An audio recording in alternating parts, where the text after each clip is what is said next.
ಭಗವಾನ್ ಶಿವನ 12 ಜ್ಯೋತಿರ್ಲಿಂಗಗಳಲ್ಲಿ ಅತ್ಯಂತ ವಿಶಿಷ್ಟವಾದ ಜ್ಯೋತಿರ್ಲಿಂಗ ಯಾವುದು ನಿಮಗೆ ಗೊತ್ತಾ? ಆ ಒಂದು ದ್ವೀಪವೇ ಓಂ ಆಕಾರದಲ್ಲಿದೆ. ಅಲ್ಲಿ ಶಿವನು ಸ್ವತಃ ಜ್ಯೋತಿರ್ಲಿಂಗ ರೂಪದಲ್ಲಿ ನೆಲೆಸಿದ್ದಾನೆ. ಇಲ್ಲಿ ಮಾಡಿದ ಪೂಜೆ, ಜಪ ಮತ್ತು ದಾನ ಅನೇಕ ಪಟ್ಟು ಫಲವನ್ನು ನೀಡುತ್ತವೆ. ಈ ವಿಡಿಯೋದಲ್ಲಿ ನಾವು ಮಧ್ಯಪ್ರದೇಶದ ನರ್ಮದಾ ನದಿಯ ತಟದಲ್ಲಿರುವ ಪವಿತ್ರ ಓಂಕಾರೇಶ್ವರ ಜ್ಯೋತಿರ್ಲಿಂಗದ ಸಂಪೂರ್ಣ ಇತಿಹಾಸ, ಪುರಾಣ ಕಥೆ, ಮಹಿಮೆ ಮತ್ತು ದರ್ಶನದ ವಿಶೇಷತೆಗಳ ಬಗ್ಗೆ ತಿಳಿದುಕೊಳ್ಳೋಣ. ಈ ವಿಡಿಯೋವನ್ನು ಕೊನೆಯವರೆಗೂ ತಪ್ಪದೇ ನೋಡಿ.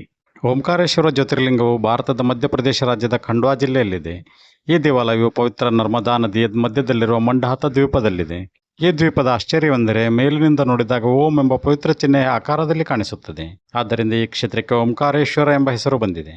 ಓಂಕಾರೇಶ್ವರ ಜ್ಯೋತಿರ್ಲಿಂಗದ ಪುರಾಣ ಕಥೆ. ಒಂದು ಕಾಲದಲ್ಲಿ ವಿಂಧ್ಯ ಪರ್ವತಕ್ಕೆ ಅಹಂಕಾರ ಉಂಟಾಯಿತು. ತಾನು ಜಗತ್ತಿನ ಅತ್ಯಂತ ಶ್ರೇಷ್ಠ ಪರ್ವತ ಎಂದು ಭಾವಿಸತೊಡಗಿತು. ಆಗ ನಾರದ ಮಹರ್ಷಿಗಳು ವಿಂಧ್ಯನಿಗೆ ಹೇಳಿದರು, ನೀನು ದೊಡ್ಡವನಾಗಿರಬಹುದು, ಆದರೆ ಮೇರು ಪರ್ವತಕ್ಕಿಂತ ನೀನು ಶ್ರೇಷ್ಠನಲ್ಲ. ಈ ಮಾತು ವಿಂಧ್ಯ ಪರ್ವತದ ಮನಸ್ಸಿಗೆ ತುಂಬ ನೋವುಂಟು ಮಾಡಿತು.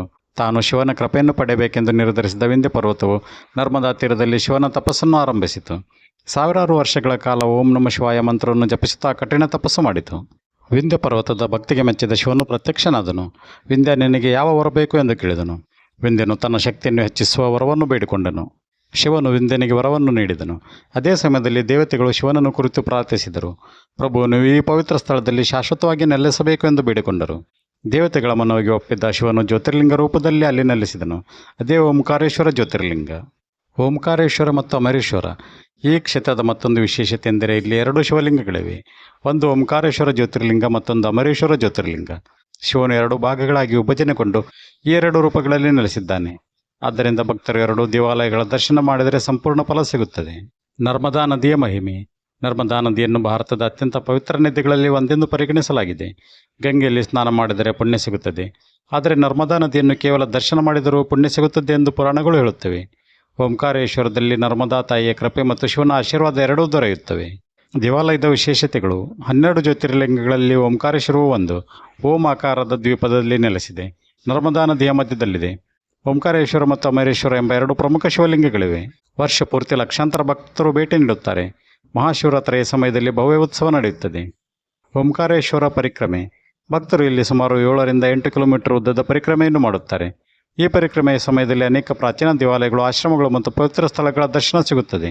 ಇದನ್ನು ಮಾಡಿದರೆ ಜೀವನದ ಅನೇಕ ಕಷ್ಟಗಳು ದೂರವಾಗುತ್ತವೆ ಎಂಬ ನಂಬಿಕೆ ಇದೆ. ಮಹಾಶಿವರಾತ್ರಿಯ ವೈಭವ. ಮಹಾಶಿವರಾತ್ರಿ ಸಂದರ್ಭದಲ್ಲಿ ಲಕ್ಷಾಂತರ ಭಕ್ತರು ಇಲ್ಲಿ ಸೇರುತ್ತಾರೆ. ರಾತ್ರಿ ಪೂರ್ತಿ ಶಿವನ ಭಜನೆ, ಅಭಿಷೇಕ ಮತ್ತು ವಿಶೇಷ ಪೂಜೆಗಳು ನಡೆಯುತ್ತವೆ.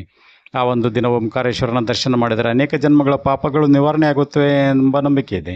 ಭಕ್ತರಿಗೆ ಸಿಗುವ ಫಲಗಳು. ಪುರಾಣಗಳ ಪ್ರಕಾರ ಓಂಕಾರೇಶ್ವರ ದರ್ಶನದಿಂದ ಮನಃಶಾಂತಿ ದೊರೆಯುತ್ತದೆ, ಆರ್ಥಿಕ ಸಂಕಷ್ಟಗಳು ಕಡಿಮೆಯಾಗುತ್ತವೆ, ಕುಟುಂಬದಲ್ಲಿ ಸುಖ ಶಾಂತಿ ನೆಲೆಸುತ್ತದೆ, ಆಧ್ಯಾತ್ಮಿಕ ಪ್ರಗತಿ ಉಂಟಾಗುತ್ತದೆ, ಶಿವನ ವಿಶೇಷ ಕೃಪೆ ಲಭಿಸುತ್ತದೆ.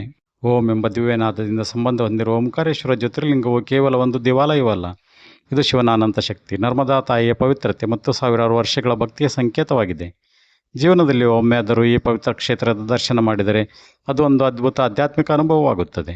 ಈ ವಿಡಿಯೋ ನಿಮಗೆ ಇಷ್ಟವಾದರೆ ವಿಡಿಯೋಗೆ ಲೈಕ್ ಮಾಡಿ, ಶೇರ್ ಮಾಡಿ ಮತ್ತು ನಮ್ಮ ಚಾನೆಲ್ನ ಸಬ್ಸ್ಕ್ರೈಬ್ ಮಾಡುವುದನ್ನು ಮರೆಯಬೇಡಿ. ಓಂ ನಮಃ ಶಿವಾಯ.